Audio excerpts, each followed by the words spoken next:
Hey everyone.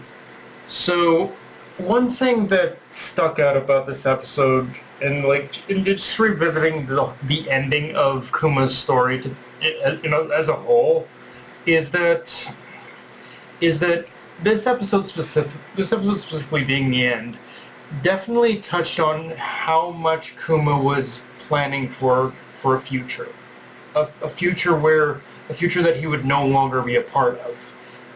Like very early on in this episode, we see how every time Bonnie was nipping at Kuma's heels in terms of finding him, he would always intentionally invade Bonnie because he just couldn't bring himself to face her, knowing they would never truly be reunited.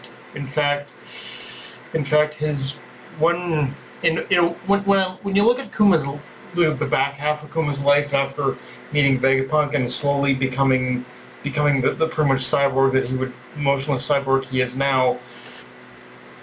When looking at all these acts, his one final act of true defiance was exactly how Frankie described it. Was when he separated the Straw Hats, because the moment he saw what they did to Charlos, that was the moment he saw Luffy's potential to be a hero, the hero this world needed.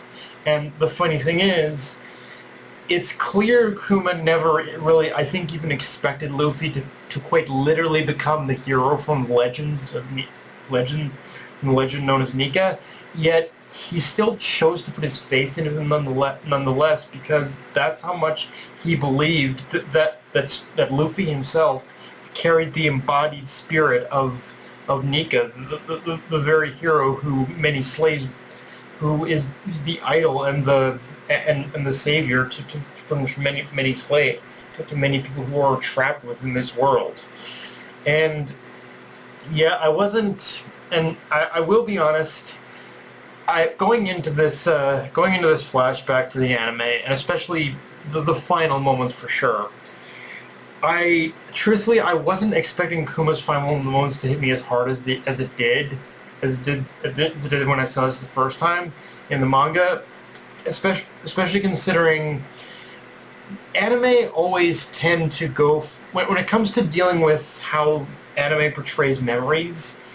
More often than not, they sort of go for a bit of a clip show format when portraying like the memories of a character, and they did do that here. But one thing I do gotta praise Toei for, and something smart they did do, which is they framed all of those moments around the idea of Kuma's memories from inside the air bubble he created for Vegapunk. Like, it really kind of gave everything more of that sort of emotional, ethereal resonance of the life Kuma had lived and everything he's giving up for the sake of the future he envisions Luffy can create. A future where Bonnie can live freely, a future where others don't have to endure what he did. And the way that we see that, and the way it was portrayed was actually done very beautifully.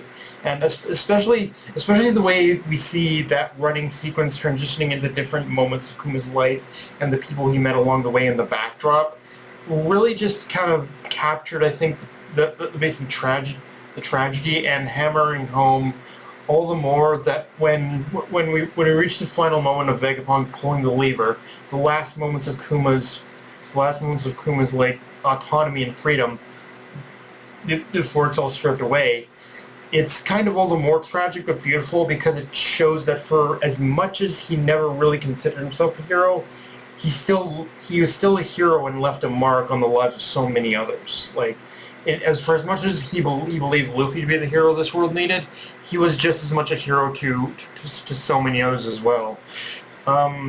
Now, before I end this review, though, I do want to take a moment to talk about Vegapunk himself, because through this entire flashback, one thing above all else that was proven about Vegapunk was just how much of a loyal friend he was to Kuma.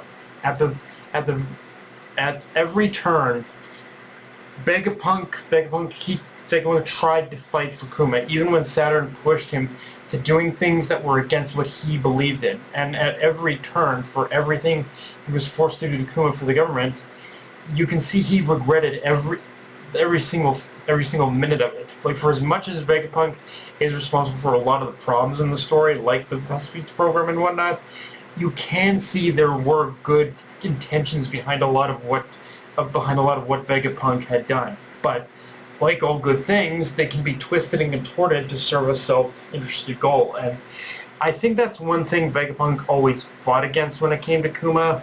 That for however many mistakes he's made with the government, he knew he wanted to fight for Kuma. He wanted to fight in order for Kuma to still live the best life he could. However,